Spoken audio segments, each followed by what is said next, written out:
बिस्मिल्लाहिर्रहमानिर्रहीम। आज की वीडियो बहुत ज़्यादा इम्पोर्टेंट है और क्वेश्चन ये है कि क्या दुरूद पाक पढ़ने के लिए इजाज़त लेना ज़रूरी है, और जो इजाज़त लेकर दुरूद पाक पढ़ते हैं उससे फ़ायदा क्या होता है, उससे फ़ज़ाइल व बरक़ात क्या हासिल होते हैं, उससे कितना फैज़ मिलता है। तो तवज्जो के साथ इस वीडियो को देखिएगा और मैं समझता हूँ कि हर दुरूद पाक पढ़ने वाले को ये वीडियो मुकम्मल देखनी चाहिए। इंशाअल्लाह बहुत ज़्यादा आपको फ़ायदा होगा।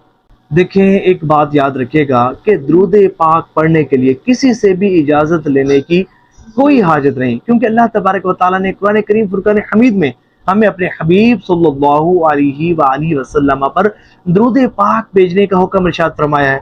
और कई अहादीस तैयबा में हुज़ूर नबी पाक अलैहिस्सलाम ने दुरूद पाक की कसरत करने का हुक्म इरशाद फरमाया है। गोया कि ये इजाज़त ही है और कसरत से दुरूद पाक पढ़ने का हुक्म इरशाद फरमाया है। तो इसका मतलब ये है कि जब हुजूर ने हुक्म इरशाद फरमा दिया ना, तो अब हमें किसी से इजाज़त लेने की हाजत नहीं है। और वैसे भी हर वो वजीफ़ा के जो हुजूर नबी पाक अलैहिस्सलाम अपनी उम्मत को तालीम करें, तो उस वजीफ़े को पढ़ने के लिए किसी से भी इजाज़त लेने की कोई हाजत नहीं होती। अच्छा, तो फिर बाज़ लोग जो दुरूद पाक पढ़ने के लिए इजाज़त ले रहे होते हैं, तो उस वो क्यों लेते हैं, उसका क्या फ़ायदा होता है?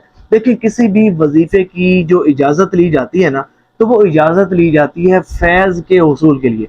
क्योंकि अगर कोई शख्स ऐसा है कि वो साहिब सिलसिला है, साहिब खिलाफत है, साहिब इजाज़त है, और वो दुरूद पाक का आमिल है, और उसने एक दुरूद पाक के किसी सीगे को लाखों की तादाद में पढ़ा है, उसकी कई ज़कातें अदा की हैं, उसकी दुरूद पाक पर बहुत लंबी लंबी रियाज़तें हैं, तो उसे दुरूद पाक का बहुत ज़्यादा फैज़ हासिल हुआ है।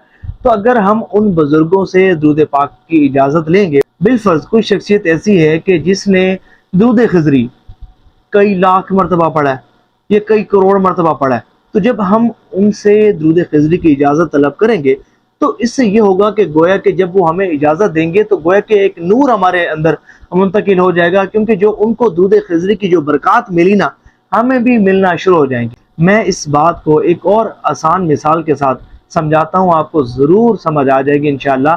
देखिए, हमारा सेल फ़ोन जब उसकी चार्जिंग नहीं होती, जब वो बंद होता है, तो क्या हम उसको इस्तेमाल कर सकते हैं?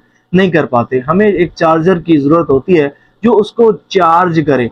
तो जैसे ही चार्जर को हम अपने सेल फोन के साथ कनेक्ट करते हैं, तो एक लाइट ब्लिंक करती है, लाइट नज़र आती है, तो पता चल जाता है कि ये हमारा जो सेल फोन है ये चार्ज हो रहा है। इसी तरह जब कोई साहिब सिलसिला, कोई साहिब खिलाफत, कोई साहिब इजाज़त, कोई दुरूद पाक के कोई बड़े आमिल हमें कोई दुरूद पाक पढ़ने की इजाज़त देते हैं, तो हमारे तरफ भी नूर मुंतकिल होना शुरू हो जाता है। हमारी भी गोया कि एक चार्जिंग होना शुरू हो जाती है, और हम तवज्जो के साथ, इखलास के साथ बहुत ज़्यादा दुरूद पाक पढ़ना शुरू कर देते हैं। और फिर जो उन बुजुर्गों को बरकतें मिली थी ना, तो हमें भी वो बरकतें मिलना शुरू हो जाती हैं।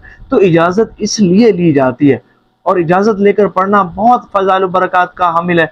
जैसे कि दलाइल खैरात शरीफ, अगरचे कोई इजाज़त के बगैर पढ़े तो पढ़ सकता है, लेकिन हमेशा इजाज़त लेकर पढ़ा जाता है ताकि उसका फैज़ मिले, उसकी बरकतें हमें भी नसीब हों कि जो बुज़ुर्गान दीन रहिमहुमुल्लाह वल मुबीन को नसीब हुई। उम्मीद करता हूँ कि आपको मेरी बात आसानी से समझ आ गई होगी। मज़ीद भी कुछ पूछना चाहें तो कमेंट्स में पूछ सकते हैं।